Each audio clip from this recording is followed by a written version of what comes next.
বলেছেন আল্লাহর বান্দা এবং কাফেরের মধ্যে পার্থক্য কি? পার্থক্য হলো নামাজ। যে নামাজ পড়ে সে আল্লাহর বান্দা, যে নামাজ পড়ে না সে ব্যক্তি কুফরি করলো। সালাত না পড়লে কিসের মুসলমানিত্ব? হলো নামাজ ত্যাগকারী কাফের। কেউ যদি ইচ্ছাকৃত সালাত ত্যাগ করে তাহলে সে কি? কাফের। মুসলিম এবং কাফেরের মধ্যে পার্থক্য হলো সালাত বর্জন করা। আল্লাহর বান্দা এবং কুফর এবং শিরকের মাঝে অন্তরাল হচ্ছে সালাত। রাসূল বলছে যে নিশ্চয়ই কাফের এবং মুশরিকের মধ্যে আর আমাদের মধ্যে পার্থক্য হচ্ছে নামাজ। তুমি তো তুমি মনে করো নামাজ না পড়া নামাজ। যারা বেনামাজি তারা ইমানদার নয়, তারা কাফের। আমার কথা নয়, মুহাম্মদ রাসূলুল্লাহ সাল্লাল্লাহু আলাইহি ওয়াসাল্লাম বলেছেন। নামাজ নাই ঈমান নাই, এই ব্যাপারে কোনো সন্দেহের অবকাশ নাই। যারা সালাত আদায় করে না তারা কাফের। ঈমান এবং শিরক এর মধ্যে পার্থক্য স্থাপনকারী হচ্ছে সালাত। আল্লাহর নবী বলেছেন লা দীনা লিমান লা সালাতা লাহু, যার কাছে নামাজ নাই তার কাছে দ্বীন নাই, ঈমান নাই, চরিত্র নাই, কিছুই নাই। আল্লাহর নবী বলেছেন আল্লাহর বান্দা এবং কাফেরের মধ্যে পার্থক্য কি? পার্থক্য হলো নামাজ। যে নামাজ পড়ে সে আল্লাহর বান্দা, যে নামাজ পড়ে না সে ব্যক্তি কুফরি করলো। মান তারাকা সালাতান মুতাআম্মিদান ফাকাদ কাফারা, ইচ্ছে করে যে নামাজ ছেড়ে দিল সে কুফরি করলো। বলেন নাউজুবিল্লাহ। আদমশুমারিতে আপনার নাম মুসলমান থাকতে পারে, ভোটার লিস্টে আপনার নাম মুসলমান থাকতে পারে, পাসপোর্টে আপনার নাম মুসলমান থাকতে পারে, কিন্তু আপনি নামাজ পড়েন না। আল্লাহর কসম, আল্লাহর খাতায় আপনি মুসলমান নন। আপনি দেশের প্রেসিডেন্ট, প্রধানমন্ত্রী হতে পারেন, পররাষ্ট্র স্বরাষ্ট্রমন্ত্রী হতে পারেন, পুলিশ আপনাকে স্যালুট দেয়, বিডিআর স্যালুট মারে, সবই ঠিক আছে, কিন্তু আপনি যদি নামাজ না পড়েন, আমার দেশের সদর ঘাটে কুলি বোঝা টাইনা পেট চালায়, যে সেই কুলিটা যদি নামাজি হয়, দিনদার হয়, পরেশগার হয়, আল্লাহরে ভয় করে, তাহলে বেনামাজি প্রেসিডেন্ট, বেনামাজি প্রধানমন্ত্রী, বেনামাজি মন্ত্রীর চাইতে আল্লাহর কাছে কুলি, মাঝি, রিকশাওয়ালার মর্যাদা হাজার হাজার গুণ বেশি। বেনামাজির জানাজা কে পড়াবে? বেনামাজির জানাজাই নাই, পড়াইবো কে আবার? লা ইউসাল্লা আলাইহি।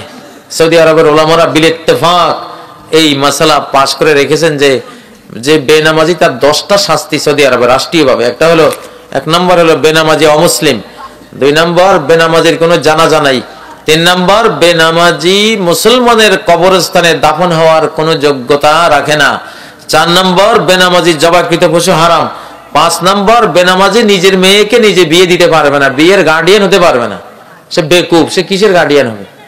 বুঝেন না? এইভাবে 10টা শাস্তি রাষ্ট্রীয়ভাবে তৈরি করা আছে সৌদি আরবে। এই জন্য সৌদি আরবে যত খারাপই হোক মানুষ সালাত ঠিক মতো তারা পড়বে। সালাত না পড়লে কিসের মুসলমানিত্ব? রাসূল সাল্লাল্লাহু আলাইহি ওয়াসাল্লামের যুগে যারা মসজিদে না আসতো, সাহাবীরা তাদেরকে মুসলমান মনে করতেন না। মুনাফিকরা পর্যন্ত মসজিদে এসে হাজিরা দিতে হতো, কারণ মসজিদে না আসলে মুসলমান হিসাবে গণ্য হতো না। আর আমরা তো মাশাআল্লাহ, যদি কয় কিরে নামাজ পড়ছ না কেন, বলে নামাজ না পড়লে কি হয়েছে? ঈমান আছে। মেসওয়াক, দাঁত ব্রাশ না করলে কি হয়েছে? আমার মুখ পরিষ্কার আছে। এই কথা যেরকম নামাজ না পড়লে কি হয়েছে? আমার ঈমান আছে, এই দাবিটা অনেকটা সেরকম। মনে রাখবেন, মুসলমান নামাজ ছাড়তে পারে না। মুসলমান অর্থের অভাবে লোভে পড়ে চুরি করছে, এটা হতে পারে। মুসলমান শয়তানের পালায় পড়ে জিনা করে ফেলেছে, হতে পারে।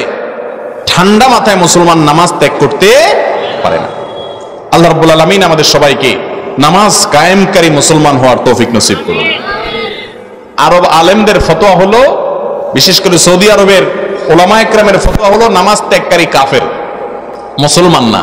এই জন্য সৌদি আরবের ছোকরা ছোকরা পোলাপাইন, যুবক পোলাপাইনকেও দেখা যায়, যারা প্রবাসে আছেন তারা জানেন যে আকাম কুকাম যাই করুক না করুক, নামাজের রক্ত হলে দৌড়ায় মসজিদে আইসা হাজির এটা দিয়া যায়, ইমান রাখে।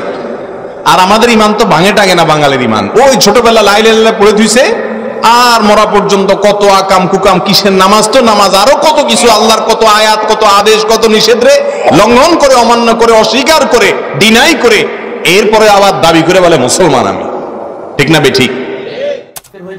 আল্লাহ রাসূল সাল্লাল্লাহু আলাইহি ওয়াসাল্লাম বলেছেন, মান তারাকা সালাতা মুতাআম্মিদান ফাকাদ কাফারা। কেউ যদি ইচ্ছাকৃত সালাত ত্যাগ করে তাহলে সে কি? কাফের হয়ে যায়। রাসূলুল্লাহ সাল্লাল্লাহু আলাইহি ওয়াসাল্লাম বলেন, আল আহাদুল্লাযী বাইনানা ওয়া বাইনাহুম আস-সালাত। আমাদের মাঝে এবং অমুসলিমদের মাঝে মূল পার্থক্য হলো সালাত। শাকিক রাদিয়াল্লাহু তাআলা আনহু থেকে বর্ণিত, তিনি বলেছেন, আমরা সাহাবীদের যুগে অন্য কোনো কাজকে কুফরি মনে করতাম না, সালাত ত্যাগ করাকে কুফরি মনে করতাম। সালাত ত্যাগ করা কি কুফরি মনে করতাম। সাহাবায়ে কেরামরা বলেছেন, আমাদের যুগে জামাতে কেবলমাত্র মুনাফিকরা ছাড়া আর সবাই অংশগ্রহণ করত জামাতে। তাহলে নামাজ যদি ছেড়ে দেয় তাহলে ও কি পরিস্থিতি কি? আল্লাহ সুবহানাহু ওয়া তাআলা বললেন, মুশরিকরা তারা জাহান্নামী, তারা তোমাদের ভাই না, ইল্লা, তবে সেই ব্যক্তি ছাড়া, যে ব্যক্তি কি করে, ইল্লাল্লাযিনা তাবু আকামুস সালাতা, যারা তওবা করেছে এবং সালাত কায়েম করেছে। আল্লাহ বলেন, মা সালাকাকুম ফি সাকার, তোমরা কেন জাহান্নামে আসলে? ক্বালু লাম নাকু মিনাল মুসাল্লিন, আমরা নামাজ পড়তাম না। এই কারণে আউয়ালু মা ইউহাসাবু বিহিল আবদু ইয়াউমাল কিয়ামাতি আস-সালাতু, কিয়ামতের দিন প্রথম যে বিষয়ে প্রশ্ন করা হবে তার নাম কি? সালাত। সালাত এমন একটি ইবাদত যেটাকে আল্লাহ সুবহানাহু ওয়া তাআলা দুনিয়ায় ফরজ করেন নাই। কোথায় ফরজ করেছেন? মেরাজে গিয়ে ফরজ করেছেন। আল্লাহ রাসূল যখন মেরাজে যান তখন কি হয়? সালাত ফরজ হয়। তার ভিতরে সালাত ফরজ না, এই 5 ওয়াক্ত স্টাইলে সালাত ফরজ না। এমন কোন নবী রাসূল বা এমন কোন উম্মাহ আসেনি যে উম্মার জন্য সালাত ফরজ ছিল না। এটা সবার জন্য ফরজ ছিল। এটা এমন একটা ইবাদত, সালাতু ইবাদুদ্দিন, এটা দিনের স্তম্ভ। যে স্তম্ভকে ঠিক রাখলো সেই দিনকে ঠিক রাখলো। ফলে সালাত ইচ্ছাকৃতভাবে ত্যাগ করা এটা কুফরি। কিন্তু এই কুফরি মানে কি ব্যক্তি কাফের হয়ে যাবে, নাকি তিনি আসলে এখনো মুমিন থাকবেন? এটা নিয়ে আলেমদের মধ্যে দুটো মত আছে। আমি যে মতটাকে উত্তম বলে মনে করি ব্যক্তিগতভাবে, তাহলে যে ব্যক্তি কাফের হয়ে যাবে অন্যদের মতো, এরকম কাফের হয়ে যাবে না, কিন্তু সে কুফরি করল। সে কি করলো? কুফরি করল। সে কুফরি করল। আল্লাহ সুবহানাহু চাইলে এই ব্যক্তিকে নাও ক্ষমা করে। আল্লাহ রাসূল সাল্লাল্লাহু আলাইহি ওয়াসাল্লাম বলেন, আল ফারকু বাইনাল আবদি ওয়াল কুফরি তারকুস সালাহ, মুসলিম এবং কাফেরের মধ্যে পার্থক্য হলো সালাত বর্জন করা। সুতরাং সালাত বর্জনকারী কাকে বলা হয়? এই ক্ষেত্রে আলেমগণ কোরআন এবং সুন্নাহর দলিলের আলোকে দুটি মতে বর্ণনা দিয়েছেন। শেখ ইবনে বাজ রাহিমাহুল্লাহ, ইবনে উসাইমিন রাহিমাহুল্লাহ এবং আরও অনেকেই বলছেন যে যদি কেউ ইচ্ছাকৃত এক ওয়াক্তও সালাত বর্জন করে তাহলে সে কাফের। অতএব প্রশ্ন অনুযায়ী শেখ ইবনে বাজ, ইবনে উসাইমিন রাহিমাহুল্লাহ তাদের ফতোয়া অনুযায়ী সে কাফের হবে যে 4 ওয়াক্ত পরে 1 ওয়াক্ত পরে না। শেখ আলবানী রাহিমাহুল্লাহ বলেন, কেউ যদি সালাত এটি ফরজ তা বিশ্বাস করে, স্বীকার করে, কিন্তু আদায়ের ক্ষেত্রে সে অলসতা করে, তাহলে সে ব্যক্তি ছোট কুফরিতে লিপ্ত হয়। ইসলাম থেকে সম্পূর্ণ বের হয়ে যায়নি, কিন্তু ছোট কুফরিতে লিপ্ত হয়েছে, বড় ধরনের অপরাধ করেছে সে। অর্থাৎ ওই হাদিসের ব্যাখ্যায় তিনি বলছেন ছোট কুফরিতে লিপ্ত হয়েছে। আর শেখ ইবনে বাজ রাহিমাহুল্লাহ, ইবনে উসাইমিন রাহিমাহুল্লাহ বলছেন সে ইসলাম থেকে বের হয়ে গেছে, ইসলামে আর নাই। জাবের রাদিয়াল্লাহু তাআলা তিনি বলছেন, সামিয়াতু রাসূলুল্লাহি সাল্লাল্লাহু আলাইহি ওয়াসাল্লাম ইয়াকুল বাইনাল আবদ ওয়াশ শিরকি ওয়াল কুফরি তারকুস সালাত, আল্লাহর বান্দা এবং কুফর এবং শিরকের মাঝে অন্তরাল হচ্ছে সালাত। আরেক জায়গায় আছে বাইনা শিরকি ওয়াল কুফর আও আউল কুফর, দুইটা শব্দ আছে, ওয়া এবং আও, দুই অর্থে ব্যবহার করা হয়, হয় এটা অথবা এটা, অথবা এটা এবং এটা, দুইটাই। তো রাসূলুল্লাহ সাল্লাল্লাহু আলাইহি ওয়াসাল্লাম বলেছেন বাইনাল আবদি ওয়া শিরকি ওয়াল কুফর, শিরক আর কুফরের মধ্যে পার্থক্যকারী হচ্ছে সালাত। অথবা বর্ণনাটা এইভাবে হবে যে ঈমান আর শিরকের মাঝে, অথবা ঈমান এবং কুফরের মাঝে পার্থক্য হচ্ছে সালাত ছেড়ে দেয়া। এটা ইমাম মুসলিম কোট করেছেন, তার ঈমানের অধ্যায়ে আপনি হাদিসটা পেয়ে যাবেন 148 এবং 149। এই কথাটাই ইমাম তিরমিজি রাহিমাহুল্লাহ কোট করেছেন বাইনাল ঈমান ওয়াল কুফর, বা বাইনাল কুফরি ওয়াল ঈমান তারকুস সালাহ, ঈমান এবং কুফরের মাঝে পার্থক্যকারী হচ্ছে সালাত। কেমন হবে? যখনই আল্লাহ সুবহানাহু ওয়া তাআলার পক্ষ থেকে, আল্লাহর পক্ষ থেকে ডাক দেওয়া হবে হাইয়া আলাস সালাহ, আসো সালাতের দিকে, হাইয়া আলাল ফালাহ, এটাই তোমার নাজাতের দিক, তখন কেবলমাত্র মাঠ থেকে, জমি থেকে, কাজকর্ম থেকে তারাই মসজিদের দিকে ছুটে আসবে যারা ঈমানদার, যারা আল্লাহর প্রতি ঈমান রাখে, তারাই কেবল ছুটে আসবে। আর যারা পরকালে বিশ্বাসী নয় তারা তাদের কাজে ব্যস্ত থাকবে। এটা হচ্ছে মূল বিষয়, যে আজান হলো আপনার এবং কাফেরের মাঝে পার্থক্যকারী। পুরো মাঠের মধ্যে, মার্কেটের মধ্যে, সব জায়গায় কে হিন্দু, কে মুসলিম, কে খ্রিস্টান, কে বৌদ্ধ চিনা যায় না চেহারা দেখে, পোশাক দেখে, কর্ম দেখে চিনা যায় না। কখন চিনা যাবে? নামাজের ওয়াক্তটা হতে দেন। যেমনি হয়ে যাবে হাইয়া আলাস সালাহ, আসো সালাতের দিকে, কেবলমাত্র এই টিমের মাঝে যারা মুসলিম তারাই দেখবেন কেবল মসজিদের দিকে আসতে আছে, তারাই কেবল সালাতের দিকে আসতে আছে। আর বাকি যারা আছে তারা তাদের ধর্মের সাথে কোনো সম্পর্ক নাই, সালাতের সাথে তারা থেকে যাবে। তখন আপনি বুঝতে পারবেন যে এই লোকগুলো হচ্ছে মুসলিম আর এই লোকগুলো হচ্ছে অমুসলিম। এভাবে পার্থক্য করতে হবে। মনে রাখবে তোমার দান, সাদাকা যা হিসেবেই হবে না। তুমি কি মনে করো হিন্দু লোককে আল্লাহ প্রশ্ন করবে কিয়ামতে, এ হিন্দু এতগুলা ভূতকে পূজা করছিস, ঠিক আছে বল নামাজ কেন পড়িসনি? ও তো মুশরিক, বুঝুনি মনে হয়। একটা স্কুল, এখানে আমি পড়ি না, আমার কি পরীক্ষা হবে? আমার কি পরীক্ষা হবে? বুঝে দিবেন মনে হয়। তো যে মুশরিক, তার নামাজ রোজা হজ যাকাতের হিসাব কিসের হিসাব? সে তো অলরেডি এমন অপরাধী যা ক্ষমাযোগ্য নয়, যা কি নয়, ক্ষমাযোগ্য নয়। একজন বেনামাজি মানুষ, সে মনে করে নামাজ না পড়া শুধু নামাজ না পড়া, অথচ আল্লাহ নবী, যে তোকে বললাম, আল্লাহ বলেছে যদি তোমরা আল্লাহর ভালোবাসা পেতে চাও তাহলে রাসূলের অনুসরণ করো। রাসূল বলছে যে নিশ্চয়ই কাফের এবং মুশরিকের মধ্যে আর আমাদের মধ্যে পার্থক্য হচ্ছে নামাজ। তুমি মনে করো নামাজ না পড়া। ওই যে তুমি খুঁজে পাও না মুসলমান কিভাবে শিরিক করে, এই যে নামাজ না ছাড়লে শিরিক হয়। দেখো আমি অনুবাদক, অলস মানে যারা নামাজের প্রতি কোনো গুরুত্বহীন, এরাও বেনামাজি। এবং যারা ওরা তো বেনামাজি, যারা নামাজ অস্বীকার করে এবং যারা নামাজ মানে না, পড়েই না মোটে, এরাও বেনামাজি। তাহলে তিন ধরনের হইলো, একটা অস্বীকারী, একটা হইলো পড়ে না, কিছুই বলে না, বুঝায় না, আরেকটা হচ্ছে গাফেল, বোঝা যাচ্ছে। এই তিনটাই বেনামাজি। এই তিন ধরনের বেনামাজিরাই কিন্তু কাফের, এদের কেউ বাধ্যতা নেই। কিন্তু নামাজ পড়ে, মাঝে মধ্যে ছুটে যায়, আবার আফসোসও করে, তওবাও করে, ক্ষমাও চায়, এরা কাফের না, এরা হচ্ছে গুনাহগার ইমানদার। নামাজ পড়ে না, একটা বিরাট গোষ্ঠী পাবেন কোনোদিন নামাজ পড়ে নাই, অথবা জুমার নামাজে আসে কি জন্য, সব কিছু নিয়ে আসে এটা দেখানোর জন্য যে উনি জুমার নামাজে আসছে, নাহলে হয়তো ভোট পাবে না, অথবা কার পরবর্তীতে ওনারা কিছু বানানো হবে না। এই জাতীয় মানুষগুলো এরা আসলে বেনামাজি, এদেরকে নামাজি ধরে লাভ নাই। সুযোগ পেয়ে নামাজ পড়ে মানে দেখানোর জন্য।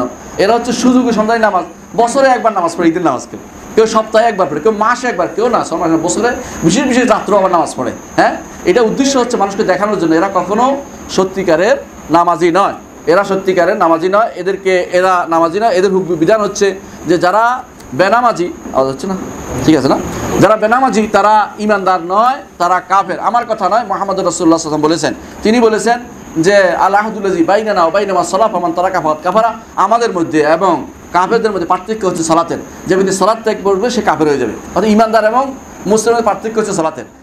অন্তর, স্বীকৃতি, আমল, তিনটা মিলে ঈমান। অন্তরে স্বীকৃতিও আছে, তারপরে বিশ্বাসও আছে, অন্তরে স্বীকৃতিও দিচ্ছেন, কিন্তু নামাজ নাই। এই লোকের মধ্যে ঈমান আছে? কথা বলা না, নামাজ নাই, ঈমান নাই, এ ব্যাপারে কোনো সন্দেহের অবকাশ নাই। সমস্ত সাহাবায়ে কেরাম এই বিষয়ে ইজমা ছিলেন, এ ব্যাপারে একজন সাহাবীরও কোনো দ্বিমত ছিল না। সমস্ত সাহাবীরা, তিরমিজির হাদিস, জামিয়া তিরমিজির হাদিস, সমস্ত সাহাবায়ে কেরাম এই ব্যাপারে একমত ছিলেন যে তারা আর কোনো আমল ছেড়ে দিলে এটাকে কুফরি মনে করতেন না, একমাত্র সালাত ছেড়ে দিলে। মানে সালাত ছেড়ে দেওয়াকে সমস্ত সাহাবায়ে কেরাম কুফরি মনে করতেন। কেউ যাকাত ছেড়ে দিছে, হজ ছেড়ে দিছে, করে নাই, সিয়াম ছেড়ে দিছে বা অন্য ইবাদত ছেড়ে দিছে, এটাকে সাহাবায়ে কেরাম কুফরি বলতেন না। কিন্তু সালাত ছেড়ে দিলে সবাই কুফরি বলতেন। এই জন্য সালাত সবচেয়ে গুরুত্বপূর্ণ ইবাদত, ঈমানের বহিঃপ্রকাশ, এটা ঈমানের সাথে জড়িত। যারা সালাত আদায় করে না তারা কাফের, এ কথা রাসূল সাল্লাল্লাহু আলাইহি ওয়াসাল্লাম বলেন। বুরাইদা রাদিয়াল্লাহু তাআলা আনহু বলেন, রাসূল সাল্লাল্লাহু আলাইহি ওয়াসাল্লাম বলেছেন, বাইনাল আবদি ওয়া বাইনাল কুফরি তারকুস সালাত, মুসলমান এবং কাফেরের মাঝে পার্থক্য হচ্ছে সালাত ছেড়ে দেওয়া। জাবের রাদিয়াল্লাহু তাআলা আনহু বলেন, রাসূল সাল্লাল্লাহু আলাইহি ওয়াসাল্লাম বলেছেন, আল আহদু বাইনানা ওয়া বাইনাল্লাযী, আমাদের মাঝে আর তাদের মাঝে যেটা তফাৎ সেটা হলো as-সালাত, সালাত। ফামান তারাকাহা ফাকাদ কাফারা, কেউ যদি সালাত ছেড়ে দেয় তাহলে সে কাফের হয়ে গেল। দেখাচ্ছি, যুবক তো শুধু একটা অজুহাত দেয় যে আমার প্যান্টে পেশাব লেগে আছে এই জন্য সালাত আদায় করছি না। প্যান্টে পেশাব লেগে থাকা কি সালাত ছেড়ে দেওয়ার অজুহাত হিসেবে গ্রহণযোগ্য? গ্রহণযোগ্য নয়। প্যান্টে পেশাব তো বহু দূরের কথা, এই যে একটা উদাহরণ দিলাম এর কাছে কিছুই নয়। এমন কোন প্রস্তুতি, এমন কোন সালাতের শর্ত যেটাও বাস্তবায়ন করতে পারছে এরকম কিছু না।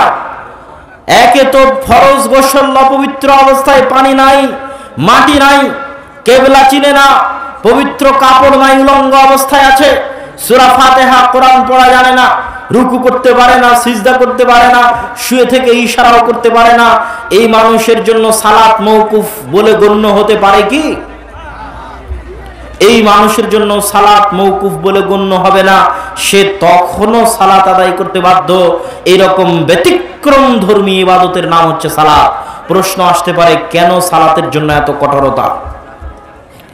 সালাতের জন্য এই জন্য এত কঠোরতা যে রাসূল সাল্লাল্লাহু আলাইহি ওয়াসাল্লাম বলেছেন যে বাইনাল কুফরি ওয়াশ শিরকি বাইনাল কুফরি ওয়াল ঈমান, মুমিন এবং কাফের, মুশরিক এবং মুমিন, ঈমান এবং কুফর, ঈমান এবং শিরক, এর মধ্যে পার্থক্য স্থাপনকারী হচ্ছে সালাত। আপনাকে জানতে হবে, বেনামাজিকে কাফের আপনার বলতে হবে না, কিন্তু বেনামাজি যে কাফের এটা আপনাকে জানতে হবে। ইলমুল ইয়াকিন এটি হচ্ছে যেহেতু সঠিক মত, যদিও ইখতিলাফ রয়েছে উলামায়ে কেরামদের, কিন্তু ইখতিলাফের ক্ষেত্রে আমরা দেখতে পাই যে সাহাবায়ে কেরামদের ইজমা ছিল যে সালাত অলসতা অবহেলা করে ছাড়লেও, যদিও অস্বীকার না করে, তবুও বড় কাফের হয়ে যায়।